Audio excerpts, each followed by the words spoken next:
All right, this is the first one. Want to say who he is, but No, that's the wrong one. Damn.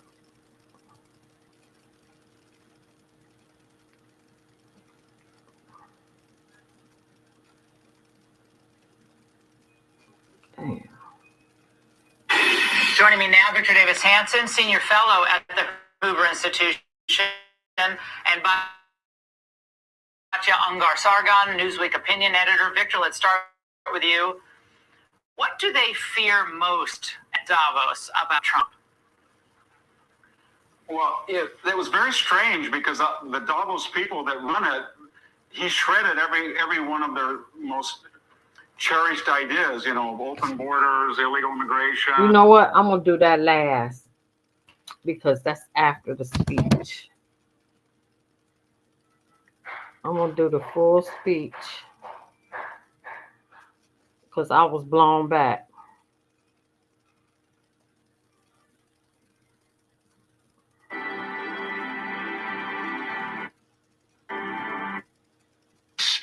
This to welcome you back to monumental. The importance of America. This the devil himself. Wicked, wicked Mr. man. President,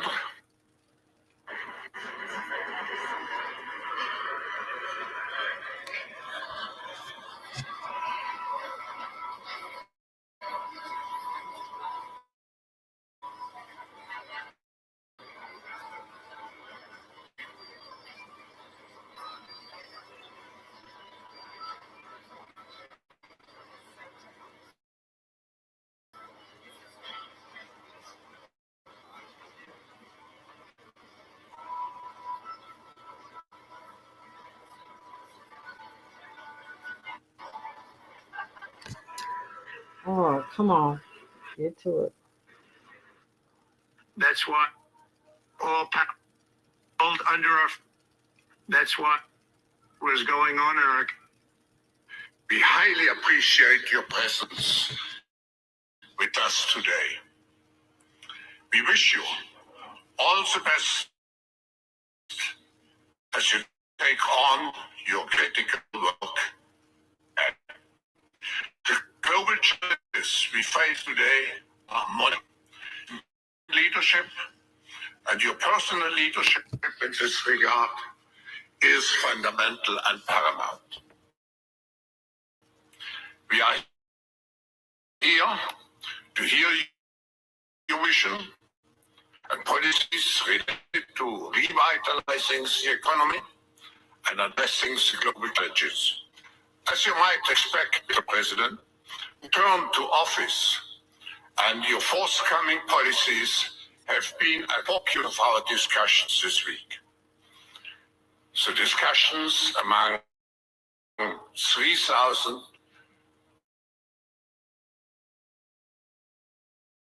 political and business leaders from over 30 countries who came here in our business leaders, moderated by my colleague Birgit Brende.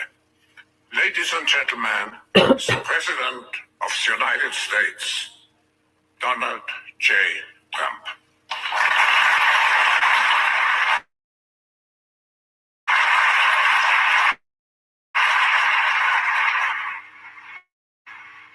Well, thank you very much, Klaus, and hello to every of us. This has been a truly historic week in the United States. 3 days ago, I took the oath of office, and we began the golden age of America.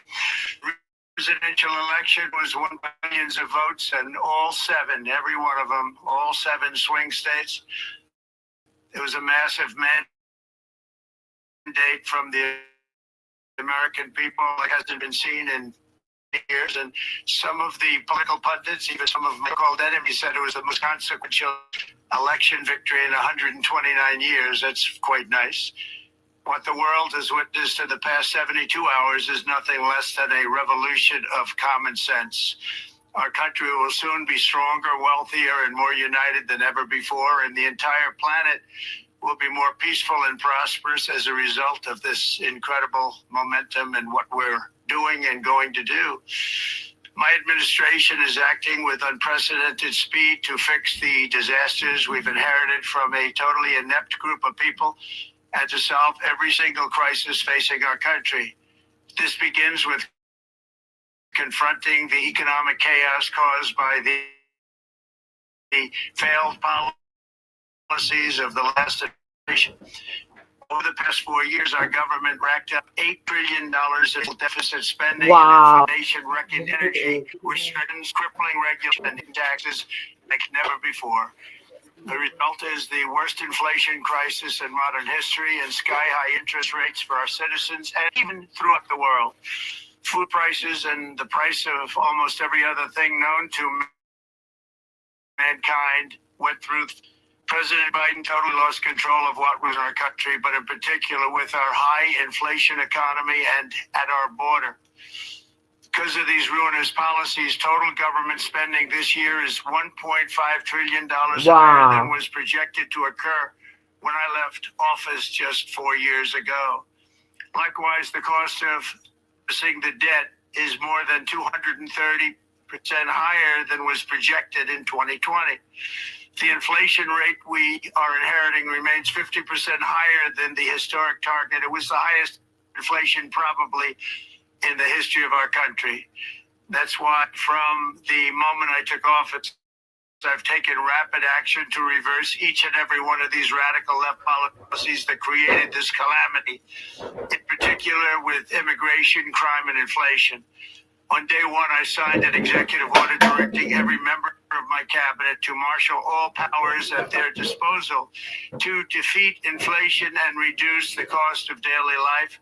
I imposed a federal hiring freeze, a federal regulation freeze, a foreign aid freeze, and I created the new Department of Government Efficiency. I terminated the ridiculous and incredibly wasteful Green New Deal. I call it the Green New Scam. Withdrew from the one-sided Paris Climate Accord and ended the insane and costly electric vehicle mandate. We're going to let people buy the car they want to buy. I declared a national energy emergency, and it's so important, national energy emergency to for rapid approvals of new energy infrastructure. The United States has the largest amount of oil and gas of any country on earth, and we're going to use it. Not only will this reduce the cost of virtually all goods and services, it'll make the United States a manufacturing superpower and the world capital of artificial intelligence and crypto. My administration has also begun the largest deregulation campaign in history, far exceeding even the record-setting efforts of my last term. In total, the Biden administration imposed $50,000 in additional regulations for 4 years. I have promised to eliminate 10 old regulations for every new regulation, which will soon put many thousands of dollars back in the pockets of American families. To further unleash our economy, our majorities in the House and Senate, which we also took along with the presidency, are going to pass the largest tax cut in American history, including tax cuts for domestic producers and manufacturers. And we're working with the Democrats on getting an extension of the original Trump tax cuts, as you probably know, by just reading any paper. My message to every business in the world is very simple. Come make your product in America, and we will give you among the lowest taxes in any nation on earth. We're bringing them down very substantially, even from original Trump tax cuts.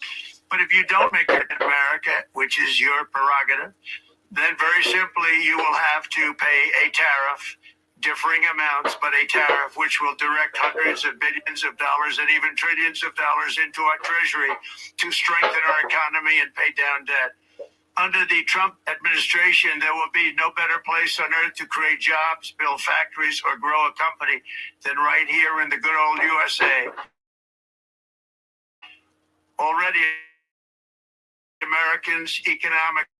You can see this, I think, maybe even in your wonderful that you're all gathered together. So my friends, but Americans' economic confidence is so like we haven't seen in many decades, maybe not at all. Upon my election, it was just announced that small business optimism skyrocketed by 41 points in a single month. That's the highest ever. There's never been anything like that. SoftBank has announced between a $100 and $200 billion investment in the U.S. economy because of the election result. And just 2 days ago, Oracle, SoftBank, and OpenAI announced a $500 billion investment in AI infrastructure. Other companies likewise have announced billions and billions and billions, adding up to trillions of investment in America, in the United States. And it's also reported today in the papers that Saudi Arabia will be investing at least $600 billion in America, it out to around $1 trillion. I think they'll do that because we've been very good to them. And I'm also going to ask Saudi Arabia and OPEC to bring down the cost of oil. You got to bring it down, which frankly, I'm surprised they didn't do before the election. That didn't show a lot of love by them not doing it. I was a little surprised by that. If the price came down, the Russia-Ukraine war would end immediately. Right now, the price is high enough that war will continue. You got to bring down the oil price. You got to end that war. They should have done it long ago. They're very responsible, actually, to a certain extent for what's taking place. Millions of lives are being lost. With oil prices going down, I'll demand that interest rates drop immediately, and likewise, they should be dropping all over the world. Interest rates seeing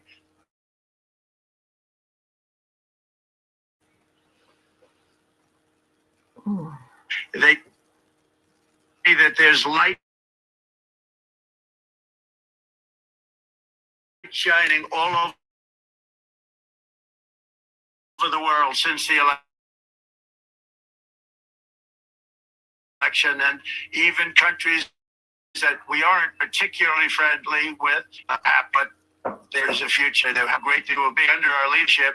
America is back and open for business. And this week, I'm also taking swift action to stop the invasion at our southern border. They allowed people to come in at levels that nobody's ever seen before. It was ridiculous. And very, very importantly, a national emergency on our border immediately halted all entry of illegal border crossers, of which there were many, and from which they came.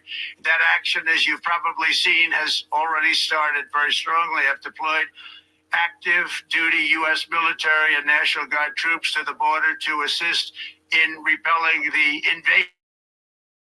It was really an invasion.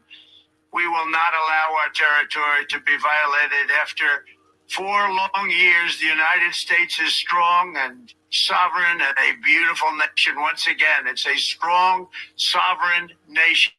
In addition, I'm pleased to report that America is also a free nation once again.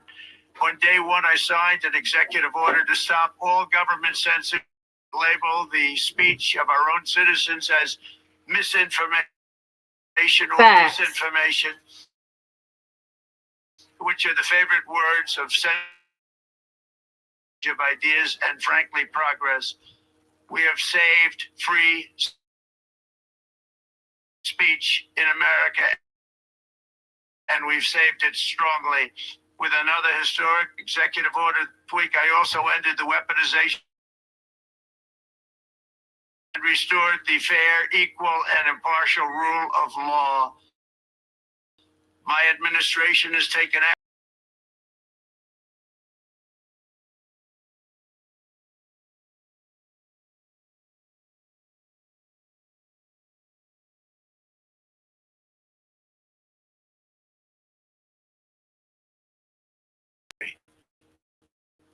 You have to hear that word, merit-based country. And I've made it official policy of the United States, 2 genders, male and female. In women's sports, at transgender operations, which became the rage, will occur very rarely. Facts. Finally, as we restore common sense in America, we're moving quickly to bring back strength and peace and stability abroad. I'm also going to ask all NATO nations to increase defense spending to 5% of GDP, which is what it should have been years ago. It was only at 2% that they pay, and they did, because the United States was really paying the difference at that time, and it was unfair to the United States. But Facts. many things have been unfair for many years to the United States. Before even taking office, my team negotiated a ceasefire agreement in the Middle East, which wouldn't have happened without us, as I think most of the people in the room know. Earlier this week, the hostages began to return to their families. They are returning, and it's a beautiful Sunday.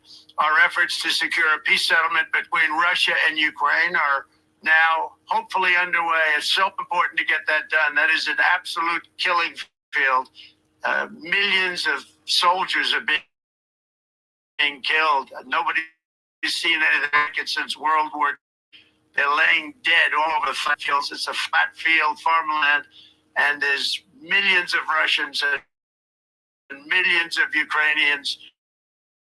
And nobody's seen anything like it since World War II. It's time to end it. And here in America, we have big events coming up. Next year, we have the 250th anniversary of America event. They've been talking about it for 10 years. We also have the World Cup. And I understand Gianni's in the room. Infantino, he was very instrumental in helping us get it. He's there with you someplace, I think. And I want to thank him for that. And then we have the Olympics coming up, which I was instrumental in getting also in my first term. And who known that by skipping a term, I would get the Olympics. I was upset. I said, I got the Olympics to come and I won't be president. But it turned out through a stroke of luck, or whatever you might call it, that I'm going to be president during the World and the Olympics and the 250th anniversary. So that's going to be 3 big events. And we've accomplished more in less than 4 days. We have really been working 4 days than other administrations have accomplished in 4 years. And we're just getting started. It's really an amazing thing to see, in the spirit and the light over our country has been incredible. Under the last administration, greater, bigger, stronger, better than ever before. I want to thank everybody for being with. Inauguration was 2 days ago. I thought it might be a little bit quick to make it the first stop, but we'll get there one day. We hope to get there, but I do appreciate. I will be taking questions now from some very distinguished people. Thank you. Thank you very much, Mr. President, for that very powerful speech. And I think you could hear the applause all the way from Davos to the White House. But next year it will be even better, because then you can get the applause here in Davos. So we wish you welcome to our village next year. We hope to see you. Thank you very much. So we also know, Mr. President, that you open up for interaction here. We have a great panel with some of the most distinguished business people in the world. Let me start with someone that you know really well, that I think is almost a neighbor of you in in Florida, Chairman, CEO, and co-founder of Blackstone Group. So, Steve, floor is yours. Well, Mr. President, I'm sure the Crown Prince of Saudi Arabia will be really glad you gave this speech today.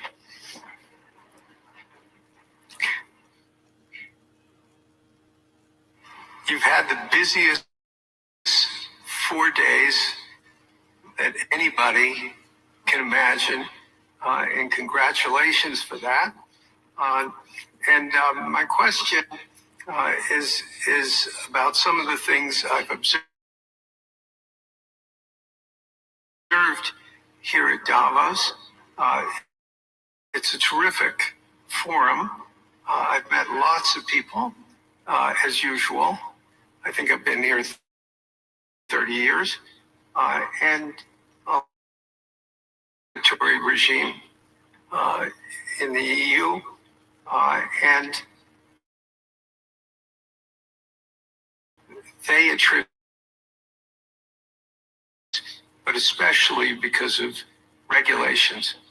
And you've taken a completely different approach in this area. And explain the theory of what you're doing, how you're going to do it, and what you expect the outcome to be. I'd appreciate it. Well, thank you very much, and congratulations, Steve. You're a friend of mine, but on a great career. You've had an amazing career, and it continues. Just want to congratulate you. You're very inspirational to a lot of people. I want to talk about the EU because you like them a lot, but they're very frustrated because of the time everything seems to take to get approved. Shouldn't even have to do that, and many, many other ways that it takes. And I'm going to give you a quick little example. All these things happening, the world is a little different. I had a nice, simple life. You knew that. But when I had that simple life, I did projects, and I had a big project in Ireland, and it had to get approved. And I got the approval from Ireland in a period of a week. And it was a very, very, very efficient, good approval. And they informed me, though, the problem is you're going to have to get it from the EU, and we think that will take 5 to 6 years. And you have to be kidding. And this was before politics. And I said, wait a minute, it's not that important. I don't want to go 5 or 6 years, but it would have been a big investment. It would have been nice, and it would have been good for the project. And I sent the people to the EU to see if they could speed it up. And basically it was a 5 or 6 year wait just to get a simple approval that Ireland gave me in a period of literally not much more than a week. Is right then, that's a problem. And I didn't even bother applying to do it. And, or if I did, I pulled it very quickly. I have to be very accurate. I'll be very accurate. So I don't think I did, but if I did, I pulled it very quickly. It was just something you couldn't wait 5 years or 6 years to get an approval. So a lot of, in a very big business sense, a lot of people are claiming that's the problem. For very, very unfairly, very badly. Mm-hmm. They have an VAT tax, and it's a very substantial one. They don't take essentially don't take our farm products, and they don't take our cars, yet they send cars to us by the millions. They put tariffs on things that we want to do. Like, for instance, I think they actually, in terms of, these are non-economic or non-monetary tariffs, and those are very bad.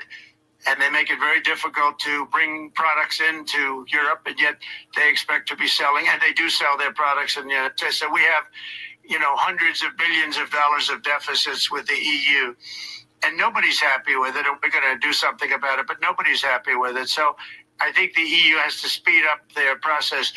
Friends of mine that are in some of the nations within the EU, great people, they want to be able to compete better, and you can't compete when you can't go through the approval process fast. There's no reason why it can't go faster. So, I'm trying to be constructive because I love Europe.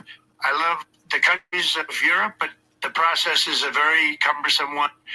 And they do the United States of America fairly with the VAT taxes and all of the other taxes they impose. One other, just to finish up, I got a call from the head of a major airline, one of the biggest airlines in the world, and He said, "Sir, could you help us? Well, landing in Europe is brutal. They charge us fees for everything, and it's so unfair." I said, "How does it compare to China?" He said, it's much worse. And the other thing, as you know, they took court cases with Apple, and they supposedly won a case that most people didn't think was much of a case. They won 15 or 16 billion from Apple. They won billions from Google. I think they're after Facebook for billions and billions. These are American companies, whether you like them or not. They're American companies, and they shouldn't be doing that. And that's, as far as I'm concerned, it's a form of taxation. So we have some very big complaints with the EU. Thank you. Thank you very much, Mr. President. We'll now go to one of your friends in the EU, Patrick Pouyanné. He's the chairman CEO of Total Energies. I guess you have a question ready, Patrick, for the president. Mr. President, as we understand, energy is at the top of your agenda, and it's an honor for me to represent the energy industry tonight. In this panel, Total Energies is indeed the fourth largest oil and gas and electricity company in the world. I will not ask you a question about the oil price. It's quite clear what you expect from us. I will go to gas more. And our company is the largest number one exporter LNG from the US company. We are a strong contributor to, and we invest in a mammoth LNG projects in Texas, $20 billion, far from 200, but it's $20 billion. And we contribute with that to security of supply to Europe, as we export this LNG to Europe.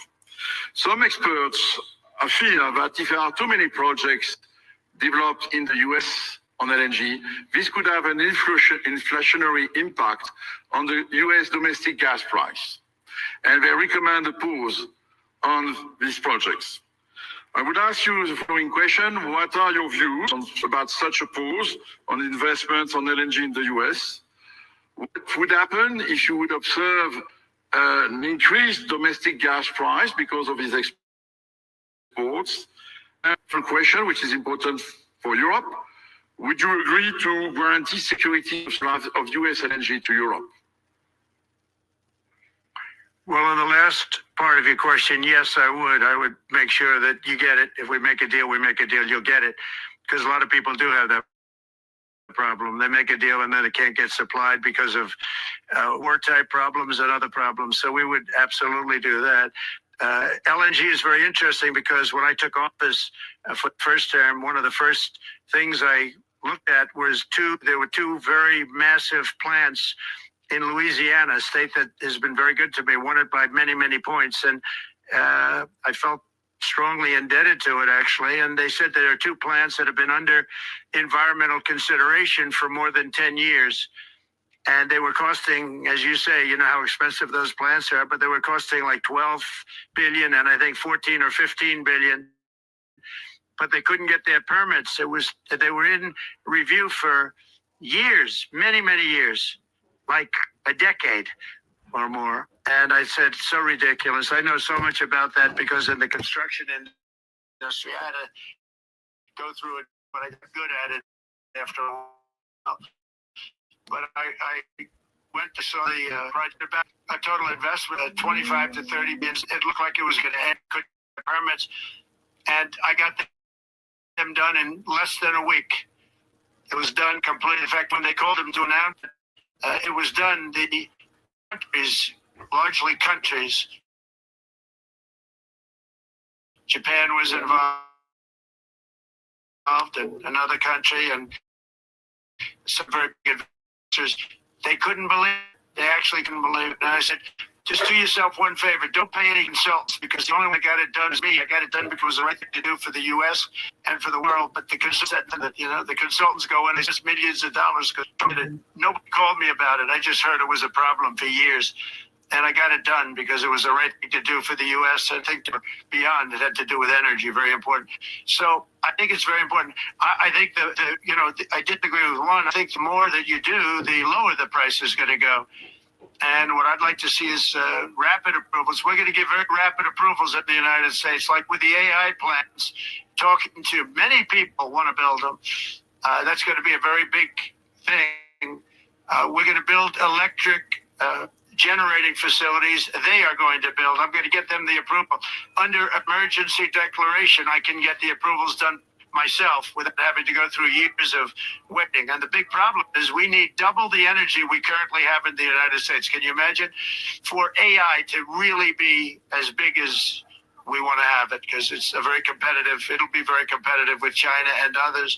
So I'm going to give emergency declarations so that they can start building them almost immediately. And I think it was largely my idea because nobody thought this was possible. It wasn't that they were not smart, because they're the smartest.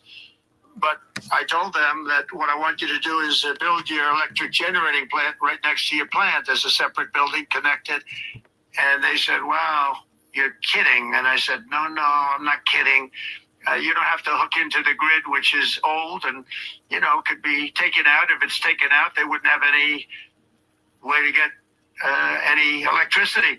So we are going to allow them to go on a very rapid basis to build their plant, build the electric generating plant. They can fuel it with anything they want, and they may have coal as a backup, good clean coal. If there were a problem with a pipe coming in, as an example, you're going with gas, oil and gas, and a pipe gets blown up or for some reason doesn't work. There are some companies in the U.S. that have coal sitting right by the plant, so that if there's an emergency, they can go to that short-term basis and use our very clean coal. So that's something might make it a little different shape, but coal is very strong as a backup. It's a great backup to have, and it wouldn't cost much more money. And we have more coal than anybody. We also have more oil and gas than anybody. Utility, they don't have to worry about anything. We're going to get very rapid approvals. Go to another CEO that you know very well.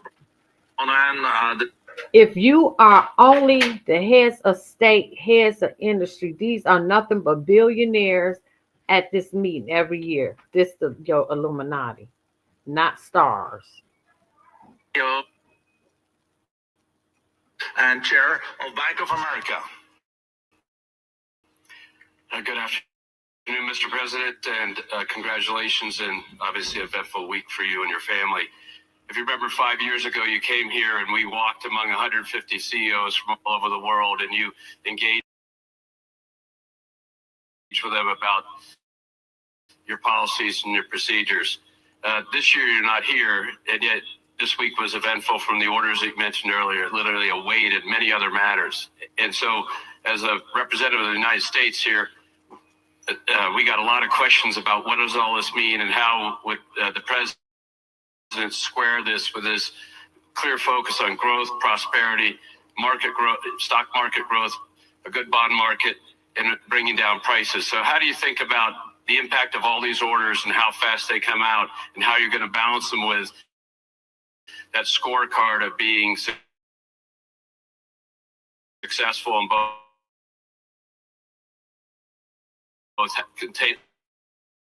continuing GDP growth, bringing down inflation, and also having a good stock price appreciation for the American? We're going to have a lot of jobs. We're going to have a lot of companies moving in. Brian, we're at 21%. It was at 40.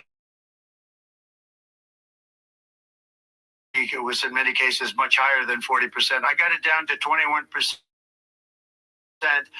And now we're going to bring it down from 21 to 15%. If, there's a big if you make your product in the 21 is on the low side worldwide. The 15 is about as low as it gets. And by far the lowest of a large country, a large, rich. That's going to create a tremendous buzz. We're also probably going back to the one-year deduction where we deduct, we did that. Impact that had the 1 year deduction, it built up over a period of time, and then it expires.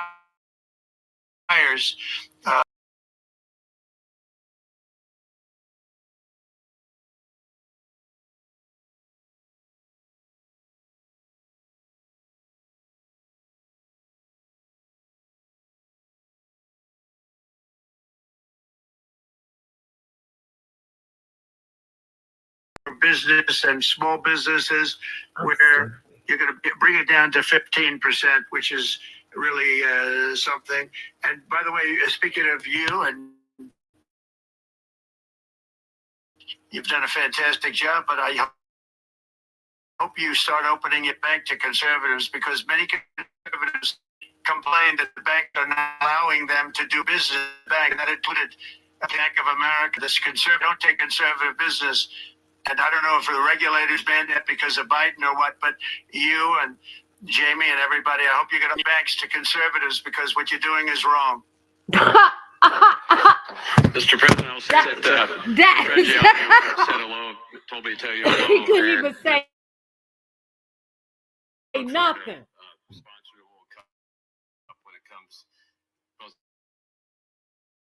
this summer for the club and next year, so thank you. Thank you, Mr. Executive Chairman of Banco Santander, one of the big European banks, and also in the U.S. So, Anna. Mr. President, congratulations on a historic victory. I believe you don't know me as well as my fellow panelists, so a few words. Santander is one of the largest banks in the world by number of customers, 170 million. That's more than my friend Brian or my friend Jamie have. And those... They fixed the regulation.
I hit the wrong button. I'm sleepy. I'm just trying to finish this because I don't want to do a part 2. Oh, man, I'm tired.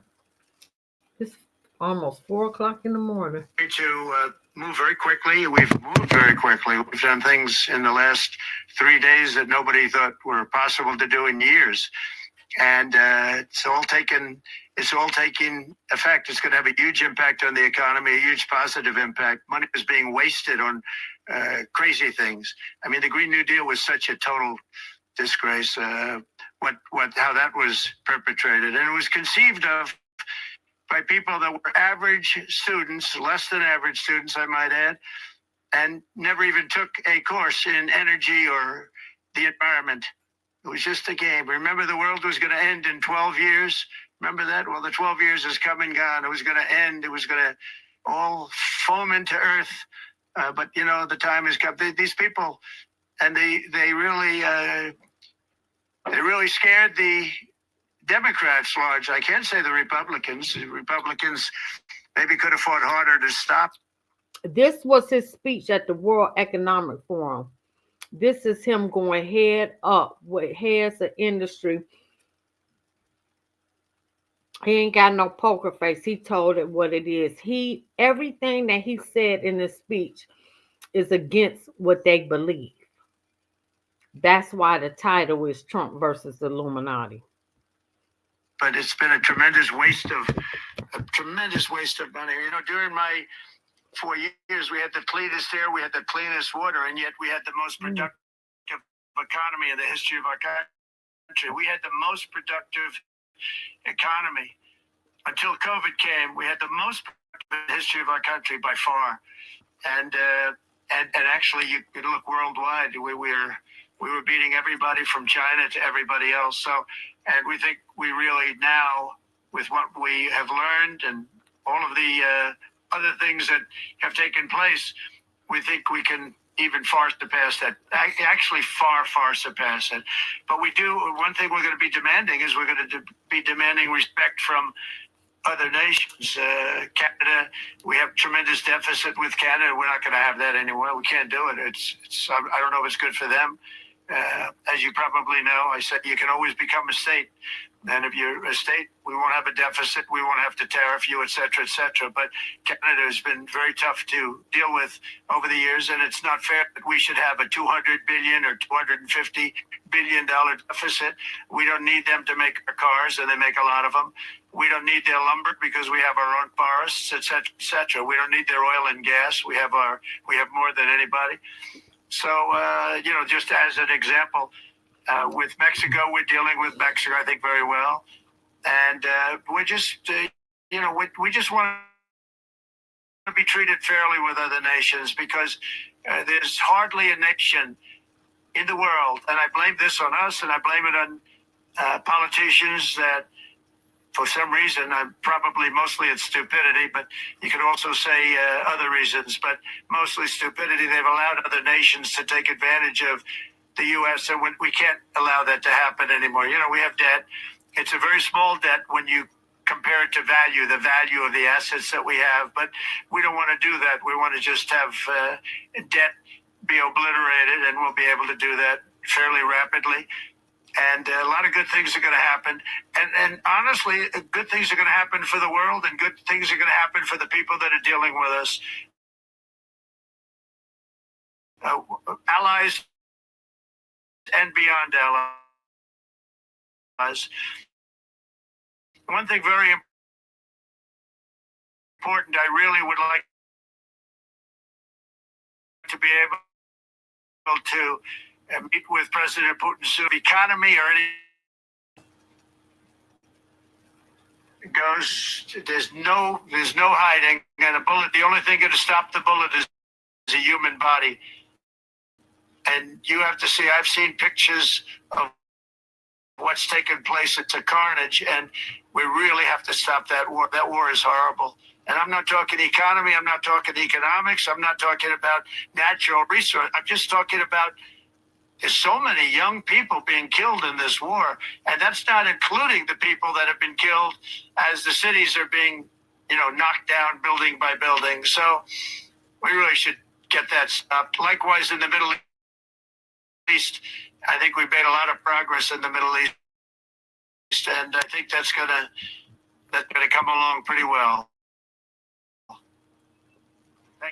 Thank you, Mr. President. So we know that consequential relationship in the world is between the U.S. and China. U.S. to 20, that's almost half of the global GDP. And we know that you called President Xi Jinping last Friday. We heard that you had a good discussion. How do you see the relationship between the U.S. and China in the next 4 years under your leadership? He called me, but I see it very good. I think that we're going to have a very good relationship. All we want is fairness. We just want a level playing field. We don't want to take advantage. We've been having massive deficits with China. Biden allowed it to get out of hand. He's $1.1 trillion deficit. It's ridiculous. Damn. And it's just an unfair relationship. Damn. And we have to make it just fair. We don't have to make it phenomenal. We have to make it a fair relationship. Right now, it's not a fair relationship. The deficit is massive, as it is with other countries, a lot of Asian countries actually, but we have deficits that are very big, and we can't keep doing that, so we're not going to keep doing that. But I like President Xi very much. I've always loved it coming out of Wuhan. Obviously, that strained it. I'm sure it strained it with a lot of people, but that strained our relationship. But we always had a great relationship, I would say, and we look forward to doing very well with China and getting along with China. Hopefully, China can help us stop the war with, in particular, Russia, Ukraine. They have a great deal of power over that situation, and we'll work with them. And I mentioned that with during our phone conversation with President Xi, and hopefully we could work together and get that stopped. We'd like to see denuclearization. In fact, with President Putin prior to an election result, which was frankly ridiculous, we were talking about denuclearization of our two countries, and China would have come along. China has a much smaller right now nuclear armament than us, or field than us, but they're going to be catching it at some point over the next 4 or 5 years. And I will tell you that President Putin really liked the idea of cutting way back on nuclear, and I think the rest of the world, we would have gotten them to follow, and China would have come along too. Also liked it. Tremendous amounts of money are being spent on nuclear, and the destructive capability is something that we don't even want to talk about today because you don't want to hear it. It's too depressing. So we want to see if we can denuclearize, and I think that's very possible. And I can tell you that President Putin wanted to do it. He and I wanted it. We had a conversation with China. They would have been involved, and that would have been unbelievable for the planet. Back here in Davos next year, will there be peace agreement with Ukraine? Ukraine is ready to make a deal. Just so you understand, this is a war that should have never started. If I were president, it would never have started. This is a war that should have never, ever been started. And it wasn't started during there was never even talk about it. I knew that it was the apple of President Putin's eye, but I also knew that there was no way he was going in, and he wasn't going to go in. And then when I was out, bad things happened, bad things were said, a lot of stupidity all around, and you end up with what you have. Now you have all these bombed out cities that like demolition sites with many people killed. I think the thing that you'll see about Ukraine is that far more people have died than is being reported. And I've seen that. But far more people have died. When you look at a sea, it's become a demolition site where big buildings have been collapsed by missiles hitting them and everything else. And say one person was slightly injured. Now, many people were killed. Those are big buildings. I was surprised at how that was my business. These are buildings that go 2 and 3 blocks long. They're 20 stories high. They're big, powerful buildings, and they were knocked down, and there were a lot of people in those buildings. It announced that 2 people were injured. That's not true. So I think you're going to find that there were many more people killed in Ukraine in the Ukraine war than anybody has any idea. But if you look now, so many of the people being killed are soldiers just facing each other with guns, rifles, and drones, the new form of warfare, drones.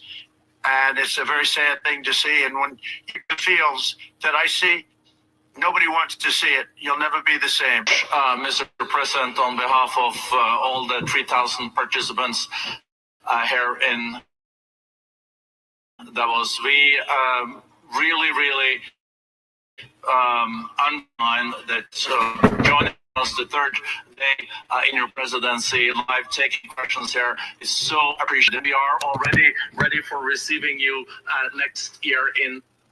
That's 3,000 of the world's most powerful people. It's maybe a few millionaires in there. These are billionaires and trillionaires. This is your Illuminati. That speech went against everything that the World Economic Forum stands for in their tenets of what they believe. I'm gonna play this, then I'm gone. Ms. Hansen, Senior Fellow at the Hoover Institution, and Batya Ungar-Sargon, Newsweek Opinion Editor. Victor, let's start with you. What do they fear most at Davos about Trump? Well, it was very strange because the Davos people that run it, he shredded every one of their most cherished ideas, open borders, illegal immigration, New Green Deal. He just shredded. I thought their heads were going to explode when he called it the New Green Scam. Me too. Me too. So I thought the questions were going to be so angry, but I looked at them very carefully after I heard them in the transcript, and Schwarzman and all these international big bankers were kind of like, we're not supposed to say this, but are you serious? You're going to give us liquid natural gas? You're not going to cut it off at the point? No. Trump said, no, my word is my bond. I will give it to you. Are you really serious that you're going to encourage investment? And it was almost like what he did with the tech lords on the domestic area. He put, when he got Andreessen and he got Elon and Bezos, he basically said, I want you to make us rich. Go to it. And they come out, wow, we're not supposed to like this, but it's great. And these bankers were kind of shocked. Like, we're Davos people. We're supposed to get angry. But the more we hear this, and I know it's a little over the top, they thought, but it's, wow, he's going to let us make money and we're going to have capitalism free, and the United States is going to really back us up and give us all the liquid natural gas we want. And there's going to be, I got the impression that the Davos people that run it were pretty shocked that he won over the people who were asking him the questions, which basically are the world's financiers. I think they're actually secretly happy that he's there because they understand that he's a capitalist and he's their capitalist dream. I just love the fact that he zoomed in. It's like treating it like any other office meeting, Batya. That just cracked me up. The screen above the crowd, it was like Charlie's Angels. Sanchez, excuse me. He talked about the digital identity wallet, the European digital identity wallet. Let's look. Identity. If we must push forward the principle of pseudonymity as the functioning element of social media, down to an European digital identity wallet. That's where you're going. Y'all better buy some crypto. Dollar is gone. Cashless society, point blank period, coming your way. Next one gonna be Camille Hadrid. That's my other prophet I like. Explain what that would be in the age of the new tech world that we live in. What would that be? A digital identity. What's the problem with that? The free and the home of the brave. What we just oversaw was the total capitulation of the global elites to Donald Trump, Facts. tribune of the American working class. The same people who have endlessly mocked him and laughed at him and booed him and tried to destroy him are now on their knees, Laura, begging for a scrap of his approval. Facts. And the reason for that is what you Facts. said. They are terrified of him because Donald Trump's vision that nation states must exist, that national borders are crucial, and that a nation owes something to its citizens. This view has simply triumphed over their view that you can endlessly pillage the middle class and the working class economically and culturally. They think you measure the health of an economy based on whether that billionaire's cleaning lady and plumber can afford to buy a home. Facts. It's Donald Trump's nationalism that is winning the day. Thank God. You love to see it. It is just delicious. Well, one thing is for sure, Victor, a lot of those elites gathered at Davos, their ideas were responsible for wrecking the world. Whether Facts. it's foreign policy, Facts. stop wars, open borders, they're still pushing for unfettered migration and support for migration. The handling of the pandemic, the lies about gain of function. I mean, what haven't they wrecked, frankly, except their own portfolios? Well, they're suicidal. Europe is suicidal. When the EU was formed, their GDP was almost like ours, and now we're almost double. And they did that through a national collective suicide. But again, I think all of these Davos masters were a little shocked because Donald Trump talked over their heads and he appealed to the innate logic of these capitalist bankers. And he's basically saying, you know, I like you guys, but you don't understand who's your friend and what's in your interest, and it's the MAGA. And I'm here to help you. Join us because I wouldn't want you to suffer if you don't, and you will suffer, just like you did to yourself. And that's a very powerful argument. I think the Davos shepherds thought that the sheep are going, you know, wandering away from their control to Donald Trump. I think he won a lot of people over, even with that tough talk, and they didn't like it, but the grunters and the financiers and the international people loved it. Well, what was hilarious to watch close up was Javier Milei in that St. John Church on Inauguration Day for the service in the morning. You know, people were just flocking to him. And he walked by the vice premier of China, right, who's nobody paid any attention to. People were just, Maloney and Milei, people just wanted to be close to. I think we have a soundbite. Slowly, what once seemed like the absolute global hegemony of the woke left in politics, education, institutions, in the media, in supranational organizations, or even in... Now, that's the president of Argentina. He left the World Health Organization right behind Trump. Two countries walked away from the Rothschilds, who started the World Health Organization. Walked away. That's the Illuminati. Davos has begun to crumble. And the hope for the ideas of freedom is starting to emerge.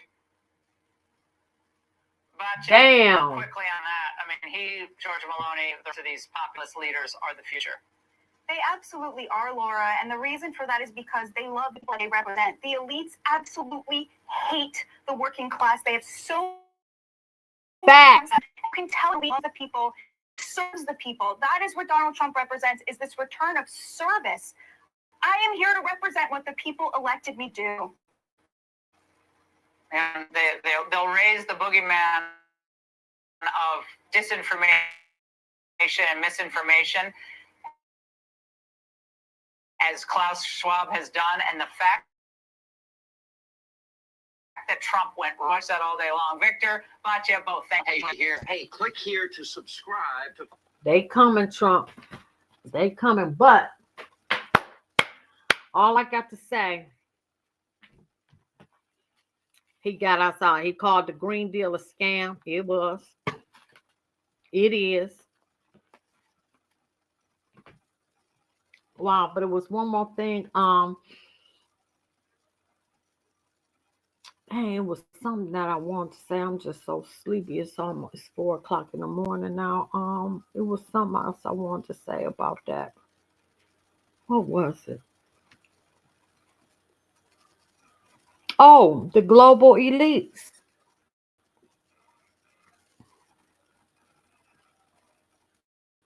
What else he take us out? The climate change. I knew he was going to do that again. That's a scam.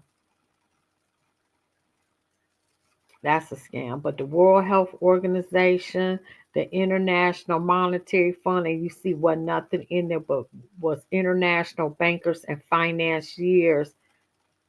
All that, those two organizations, Rothschilds. Like, share, subscribe, leave a comment. I'm going to bed. I'm tired.